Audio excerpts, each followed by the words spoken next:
Saya senang sekali hari ini bisa bertemu dengan Mas Rizky ya. Ya. Ini posisi saya ada di Pangkal Pinang, Oke. di hotel apa namanya? Swiss Bell. Swiss Bell Inn, Pangkal Pinang. Baik, terima kasih Mas Rizky telah Sama-sama, bersedia Pak. untuk Oke. saya temui untuk bincang-bincang tentang terjemahan. Oke, siap.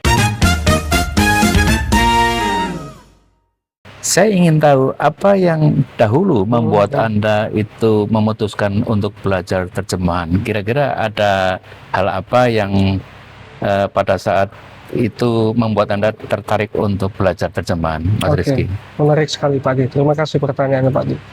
Jadi ini mengingatkan saya terhadap hal yang saya gemari sebenarnya. Jadi pada dasarnya Pak Adi, saya kan memang dari dulu banyak sekali menonton serial TV Barat seperti itu, yang memang di situ kan kita tahu bahwa adanya subtitle dalam bahasa Indonesia. Oh, oke. Yang memantik saya adalah ketika saya melihat subtitle tersebut, banyak sekali elemen-elemen yang muncul dan juga banyak sekali elemen-elemen yang hilang secara aspek lingualnya. Di situ saya bertanya-tanya bahwa apa ya di balik proses penambahan, penghilangan di dalam subtitle itu tersebut, sehingga saya tertarik untuk menggali lebih dalam apa sih yang sebenarnya terjadi dalam proses penerjemahan tersebut. Dan sampai sekarang rasa ketertarikan saya ke penerjemahan itu tetap ada seperti itu Pak Adi. Oke, Mas Rizky, banyak orang mengatakan bahwa penerjemahan itu hanya pemindahan kata ya dari bahasa satu ke bahasa dua. Tapi sebenarnya apa yang ada dalam benak pikiran seorang penerjemah pada saat dia menerjemahkan teks itu? Ya. Pada praktiknya sebenarnya tidak sesederhana itu Pak. Jadi penerjemahan bukan perihal hanya menerjemahkan tataran kata antara satu bahasa ke bahasa lain, tetapi ada proses yang lumayan kompleks menurut saya. Kita harus memikirkan siapa target readers kita, target pembaca kita.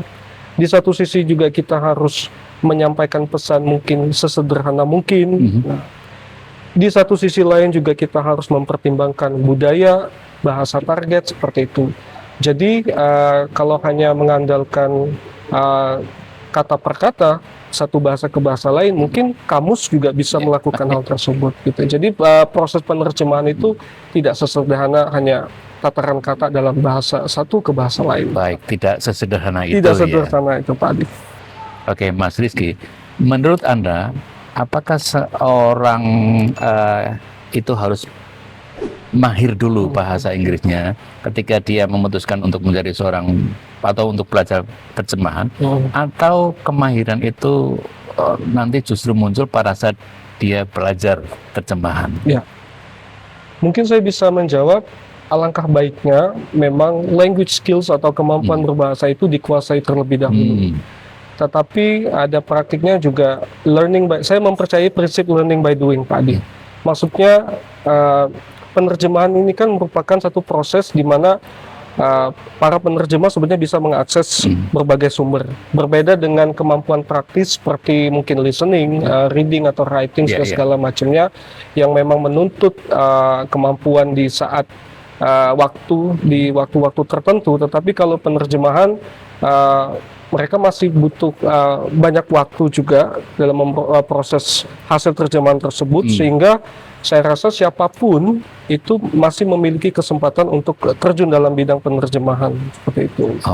Tapi memang alangkah baiknya di awal kalau kita sudah menguasai, jadi itu tidak membutuhkan effort atau usaha yang lebih juga. Iya, betul. Jadi memang ketika kita sudah menguasai bahasanya, itu kan tinggal klik ya, memindahkan bahasa satu ke bahasa dua.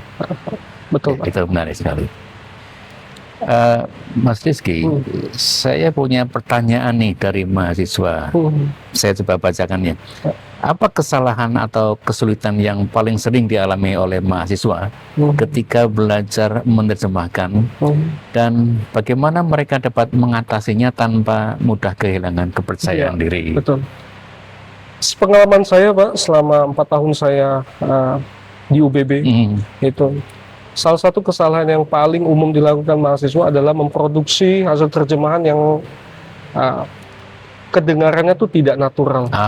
Seperti itu. Oke. Jadi naturalness itu penting dan saya selalu tekankan ke mahasiswa saya. Dan bagaimana kita memproduksi pesan itu senatural mungkin, ya berarti aspek-aspek yang seperti saya katakan, aspek budaya, siapa target pembaca kita, pendengar kita, itu semua harus dipertimbangkan. Terkadang mereka hanya hanya berfokus kepada tataran kata saja, sudah gitu kan. Tetapi penerjemahan karena tidak sesederhana itu, dan juga adanya konsep kesepadanan yang perlu kita pertimbangkan. Makanya saya tekankan bahwa di penerjemahan kita memiliki teknik dan prosedur yang bisa kita terapkan sehingga bisa mencapai hal-hal tersebut gitu Pak. Oke, Mas Riki, pernahkah Anda mengalami ya semacam kesulitan atau kegagalan dalam memindahkan teks dari bahasa satu bahasa dua, dan apa yang dapat dipelajari dari peristiwa itu? Iya. Saya pribadi punya pengalaman Pak, mengalami kesulitan menerjemahkan teks-teks dengan genre tertentu seperti teks hukum, teks-teks ya, bidang kesehatan, maupun teks-teks yang kayak bukan keilmuan kita gitu Pak. Kenapa? Karena mereka memiliki terminologi sendiri. Saya katakan mungkin ini bukan kegagalan, tetapi lebih ke kesulitan. Kesulitan dalam hal mengakses bagaimana kita memastikan pesan yang kita buat itu memang dalam ranah bidang tertentu, gitu. Nah, jadi sampai detik ini pun saya masih belajar terus untuk memahami bidang-bidang tersebut, karena terkadang klien kita atau permintaan penerjemahan itu bisa datang dari mana saja, gitu Pak. Betul, itu guys, saya kira memang register itu sangat penting ya. Betul, ketika kita menerjemahkan dan register yang digunakan itu tidak sama, jadinya serasa aneh ya, tidak pas di bidang itu. Benar. Walaupun mungkin ketika kita baca tampaknya biasa-biasa saja, tapi ada kalanya kan ada kata yang tidak perlu diterjemahkan, diterjemahkan sehingga menjadi aneh gitu ya. Karena ada terminologi yang memang sudah baku di masing-masing bidang itu. Betul Pak. Ya, menarik. Betul. Ini Mas Rizky, kita kan saat ini ada di dunia yang berjalan dengan sangat cepat ya, sangat maju kan. Betul. Kita ada ChatGPT, ada DeepL, Google Translate lah, semacam itu. Dan ini pertanyaan saya, kira-kira kedepannya akan seperti apa ya? Apakah kita bisa bertahan dari seorang penerjemah ketika kita punya kemudahan-kemudahan dalam bidang penerjemahan? Terus apa yang harus ditambahkan pada seorang yang sedang belajar penerjemahan? Iya, ini pertanyaan ini persis sama pertanyaan yang diajukan oleh mahasiswa saya Pak, karena mereka merasa bahwa machine translation zaman sekarang, ya, baik itu ChatGPT yang berbasis AI itu nampaknya memang memproduksi hasil terjemahan yang bahkan lebih akurat dari human translation itu sendiri. Tapi menurut saya Pak, keberadaan kita sebagai human translation atau penerjemah kita sebagai manusia di bidang penerjemahan itu menurut saya tetap dibutuhkan Pak. Karena saya pernah menyimak bahwa dan saya ini dikutip dari berbagai sumber ya Pak Adia, bahwa machine translation itu masih memiliki keterbatasan. Kalau kita bicara tentang emotion, kita bicara tentang tone-nya, atau kita bicara tentang cultural specific itemnya, itu memang untuk saat ini AI itu belum bisa mengakomodir hal tersebut. Nah, disitulah peran manusia kita, kalau kita mau terjun ke bidang penerjemahan, paling tidak kita mempelajari hal-hal tersebut, agar kita juga tidak digantikan oleh kemajuan zaman sekarang.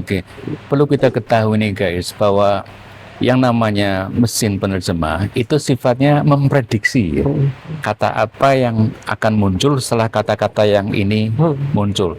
Jadi dia tidak seperti cara kerja kita pada umumnya, karena berdasarkan algoritma yang dimiliki oleh mesin-mesin ini, yang kita lihat adalah bahwa mesin adalah memprediksi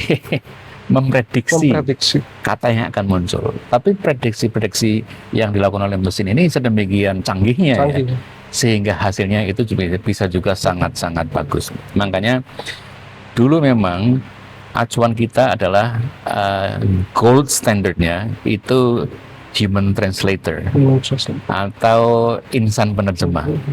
Tapi sekarang kita mulai menjadi agak sedikit goyah dengan hadirnya transformer atau ChatGPT itu yang disampaikan oleh Mas Rizky sangat menarik bahwa tetap saja untuk hal-hal tertentu yang menyangkut budaya itu masih ada kesulitan pada diri mesin untuk memprediksi.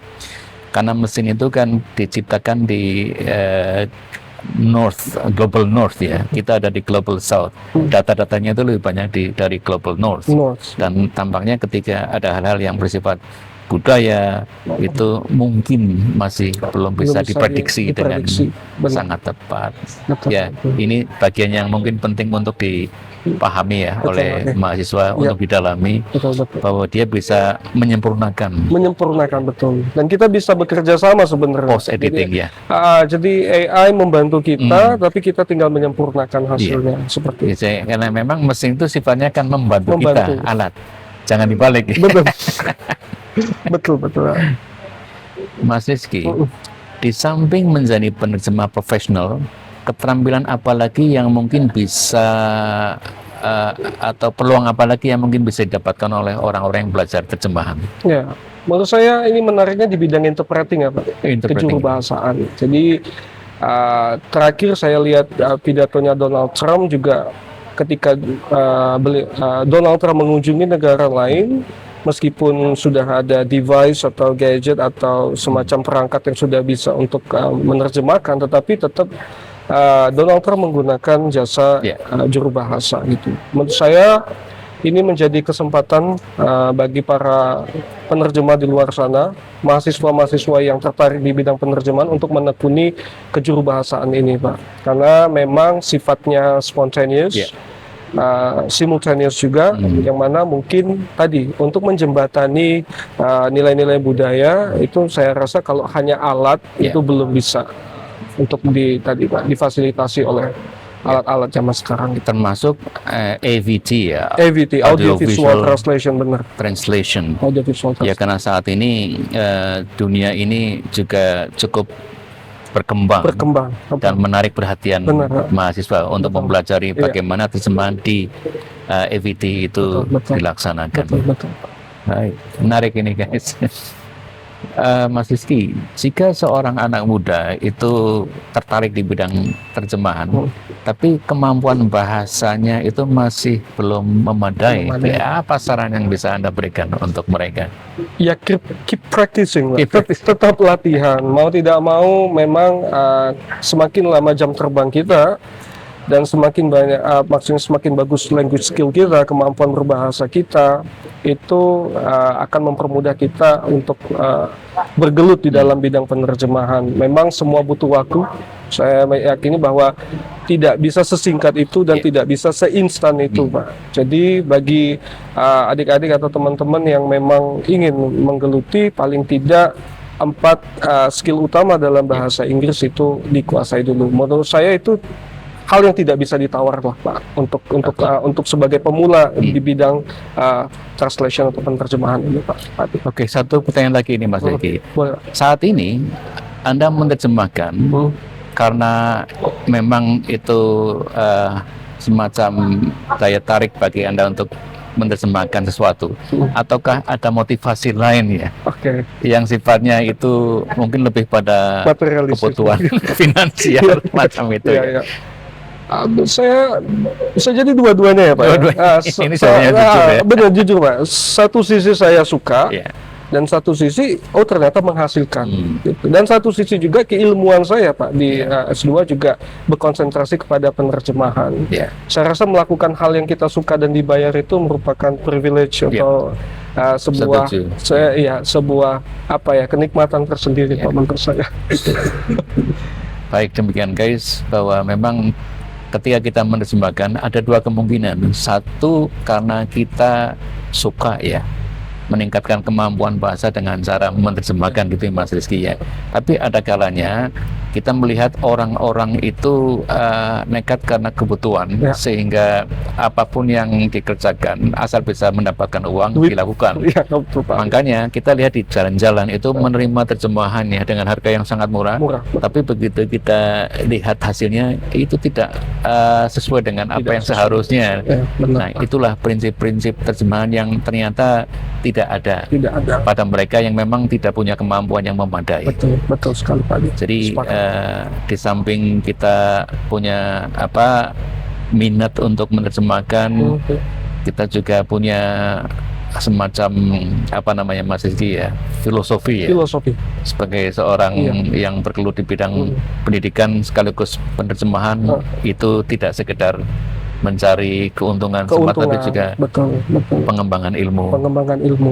Sepakat Pak Adi. Karena ini baik untuk pengembangan kemampuan bahasa juga. Betul sekali Pak. Demikian Mas Rizky, terima kasih atas Sama-sama waktunya. Pak Adi. Saya Sama-sama. jauh-jauh sampai ke Pangkal Pinang. Pangkal Pinang. Ini menemui Benar. Mas Rizky. Mas Rizky dulu juga belajar di Universitas Gajah Gajah Mada Mada. ya. Benar. Saya kira ini kita punya pengalaman yang Iya, Pak. menyenangkan ketika bertemu lagi bincang-bincang Siap. tentang hal-hal yang dia sukai waktu masih kuliah. Iya Pak. Ya memang bagaimanapun penerjemahan adalah bagian dari hidup saya Pak Adi. Oh, Bahkan tadi tesis saya pun tentang penghilangan dalam penerjemahan, kalau Pak Adi masih ingat Pak. iya. Mas Jadi ya Rizky, memang, Pak. mungkin bisa disampaikan ke orang-orang yang masih agak ragu ya, mau terjun di bidang penerjemahan atau tidak, atau mungkin juga mau belajar terjemahan atau tidak. Nah, kira-kira saran apa yang bisa diberikan oleh Mas Rizky pada mereka yang ingin belajar terjemahan tapi agak ragu? Ya. Baik, jadi jika teman-teman memang kebetulan menyukai bidang ini, jangan khawatir bahwa posisi kita sebagai human translators atau kita sebagai penerjemah itu nampaknya tidak akan bisa digantikan. Jadi kita bicara tentang elemen-elemen budaya yang masih memang belum bisa diakomodir oleh AI itu sendiri. Jadi bagi teman-teman yang memang berminat dalam bidang penerjemahan, tetap fokus saja, pelajari kemampuan-kemampuan yang memang dibutuhkan dalam penerjemahan. Nah, itu. Pelajari juga mungkin rujukan teori-teori yang membahas tentang teknik, prosedur, dan mungkin ideologinya, sehingga itu akan makin menyempurnakan kemampuan kita dalam menerjemahkan. Dan jika memang hasilnya nanti sesuai ekspektasi para clients, itu saya yakin kemampuan teman-teman akan tetap dipercaya seperti itu. Baik, terima kasih Mas Rizky. Sama-sama. Sukses selalu. Sama-sama. Subscribe for more content.